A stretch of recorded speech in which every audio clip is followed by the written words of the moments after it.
This Dragon Age Veilguard stuff is amazing to watch. And as more people have played it, more and more have come out just about how much the gender ideology is just shoved right down your freaking throat the entire time you're playing a game about fantasy. Hi, everybody. I'm Craig. Welcome to the Side Scrollers podcast channel. I'm glad you're here. Let's talk about this. We got a video to share. This is courtesy of Grums from the video game Dragon Age, the Veilguard. Once again, this is a video game that's built around fantasy. So why not just inject all of it in there? Let's check this out. This is absolutely amazing. Do me a favor, hit the subscribe button if you're new to our channel. Really appreciate that. Let's go. Nothing says modern audience like stopping down for 2 minutes in a fantasy game to get lectured on pronouns and misgendering. Hey, you bigot. Listen to this. Pounding that snake's nose. She's still holding the ruby in her other hand. Maker's panties. I was so proud. Shit. They're still holding it. Sorry. Let's back up really quick. Listen to the story that they're telling. And I'm assuming this is she, Isabella. Is a she still? I don't know. But listen, because she says she in this diatribe. Pounding that snake's nose. She's still holding the ruby in her other hand. She's still holding the ruby in her other hand. One minuscule word along the way, which leads to the next 2 minutes of word vomit. Maker's panties. I was so proud. Shit. They're still holding it. Sorry. What are you doing? Pulling a barb. Oh, okay. A barb? Tradition in the Lords of Fortune from one of our old members, Barv. Good guy, but like most of us, his plans went sideways a lot. Bad blood among your crew's not good for morale, but there's not always time for big, drawn-out apologies. So when one of us screws up and we know we've screwed up, we do a quick 10 to put it right. Pulling a barb. When you screw up and say, hey, sorry. When you screw up, you misgender somebody that is obviously a woman, and you don't say they, you must physically punish yourself with 10 push-ups. Physically. I will fight you physically if you do not respect her pronouns. Unreal. This isn't a fantasy game. This girl, she has a fucking pirate hat on and her boob. Like, what are we doing? We need to have push-ups for misgendering because she said she. Oh, there we go. Now, once again, pay attention. There we go.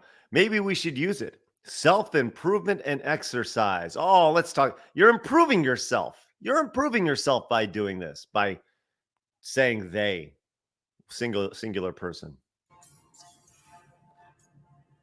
So that's very open-minded. It's selective. I'm glad the Lords of Fortune have Tarsh's back.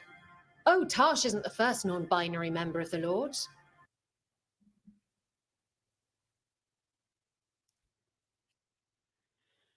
That's good.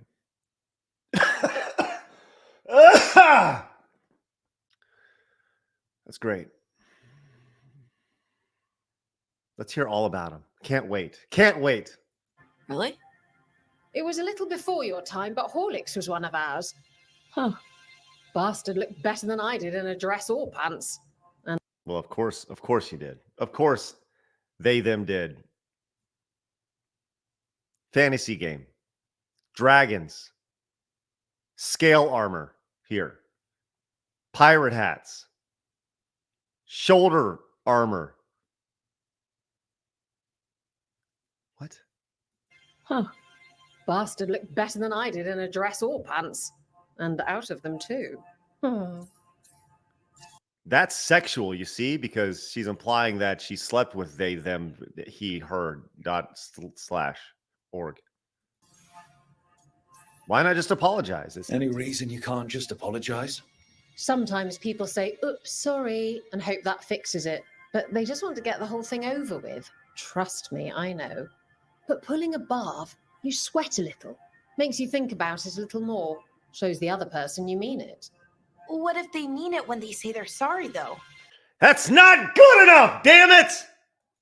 And that's the other reason. Some people mess up and get all dramatic. They make it about them. Now, we talked about this today on Side Scrollers, which I encourage you guys to tune in Monday through Friday, 11 a.m. Central Time.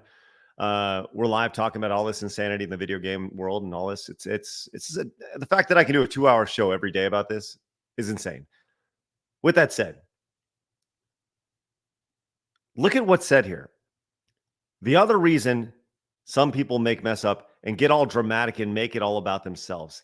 That's exactly what pronouns are. It's all about them. The most narcissistic thing you can possibly do is tell somebody, you need to call me this when I'm not even around. What? Okay. But yes, it's all about them. It's all about the person who made the mistake. They make it all about them because it should be all about you. Gentle they, them. What are we doing? Fantasy game. Dragons. Pirate hats. Scale armor. Pronouns. Oh, I didn't mean it right. I'd never do that on purpose. And how fucking condescending is that? How condescending is that voice? Oh my God, drives me crazy. Listen to it again because, hey, you're here for torture. Mess up and get all dramatic. They make it about them. Oh, I didn't mean it right. I'd never do that on purpose. They feel so bad about it that it's on everyone else to smooth it over and make them feel better. Oh, okay. Yes, some people might do that. Pulling above puts it on the person who screwed up. They made the mess. They fix it. Done. So there's that. When you want to play a game about fantasy,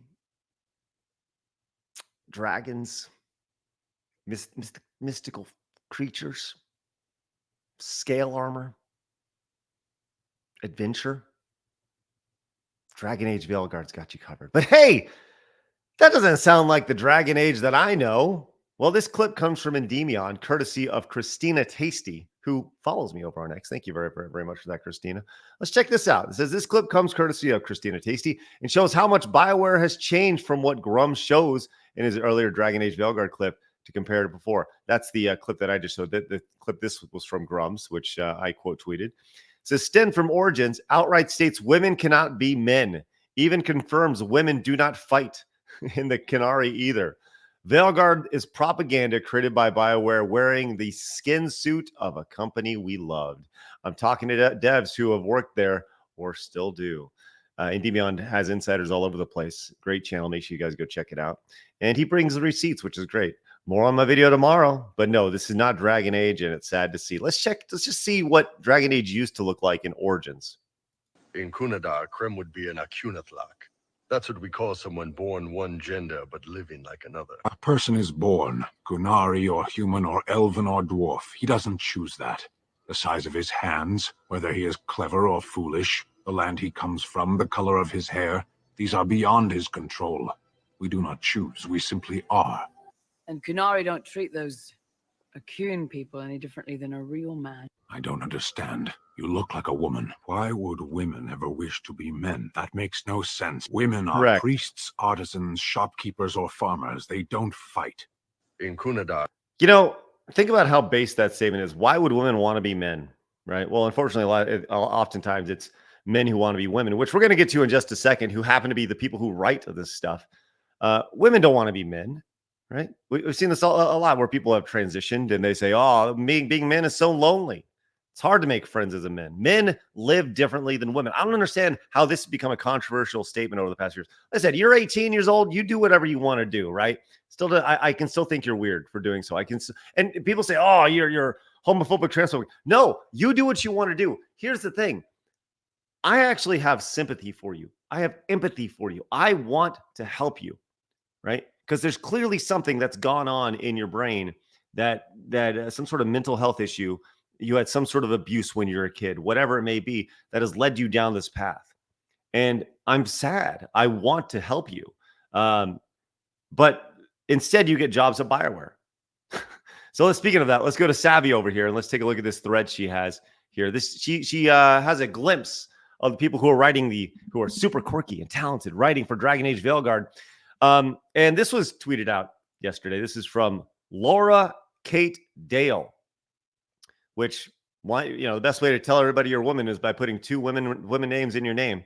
Laura Kate Dale said, I just got approval to this. I worked on Dragon Age the Veilguard. Oh, I've been sitting on secret for nearly 4 years, and I'm so excited to finally be able to tell everybody I'm in the credits. Thank you to Patrick Weeks. Well, let's see who first off Laura Kate Dale is along the way. All these wonderful people here. There we go. My name is Laura Kate Dale, right there. Video game critic, streamer, and all-around content creator. There we are, right there. Edited by Laura Kate Dale. Gender Euphoria: Stories of Joy. All right, dude. What about the guy who hired Laura Kate Dale? Right. Let's check out Laura Kate Dale. Remember, that's Patrick Weeks over here. Patrick Weeks isn't really active on X, but Patrick Weeks is they, them. So what do you expect? These are the people who are writing this game, and it's 100% built around the idea of making their ideologies just shoved into video games. This is what you see. This is how you get 2 minutes of lore-breaking, illusion-breaking content right in the middle of a game where they're hanging out in a tavern, and you just start getting lectured on gender ideology and pronouns. I don't understand. I don't understand how, look, like I said, inclusivity, great. Don't shove it in people's throats. Don't put it a 2-minute breakdown in the middle of the game. But that's what we're doing. That's what we're doing now. Vote with your wallets. Don't just talk. Vote with your wallets. That's the best thing that I could possibly say. If you're not a fan of this, go out there and don't spend your money. It's harder for companies to take that money from you than it is for you to give them the money. Like I promise you, vote with your wallets. I've said this before. I think this game is going to do fine. Sell a couple million copies. I don't think it's going to be some blockbuster hit. But the reviews on this from the Access Media are good. It's averaging like an 85 over on Metacritic right now. Has some perfect 10s, has some 60s, right? I'll be interested to see what happens when you get your hands on it, when gamers get their hands on it, those who do want to buy it and then actually go in and play it. And I'm also curious to see if that cutscene is after the 2-hour mark in the game, to see if they waited just long enough before they start beating you over the head with the nonsense. Because at 2 hours, if you play the game for 2 hours on Steam, you can 2 hours under, you can get a refund on it. So I would obviously love to hear your thoughts about this. I got more videos for you to watch right here. I would love for you to hit the subscribe button. You're probably a normal man. You're here. Hit the thumbs up button as well. Appreciate you guys popping in. And vote with your wallets, folks.